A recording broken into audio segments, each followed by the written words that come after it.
آخری 2 سال 4 مین جو ہماری فصلیں تھیں ان کی ریکارڈ پیداوار ہوئی، بمپر کراپس ہوئی 4، کیونکہ کسان کے پاس پیسہ آیا۔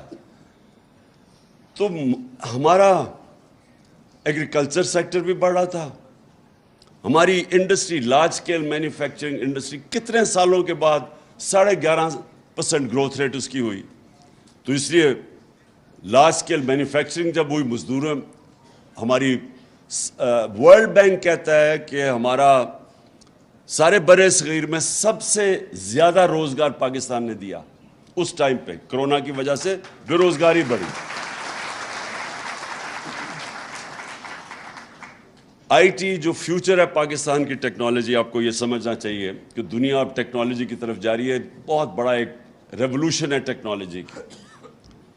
تو ٹیکنالوجی میں ہم بالکل ہی ہم آگے بڑھ نہیں رہے تھے۔ ہندوستان جس نے 2000 میں اس کی $1 ارب ایکسپورٹ تھی ٹیکنالوجی کی، آئی ٹی کی، اس کی آج 140 ارب ڈالر ایکسپورٹ ہے۔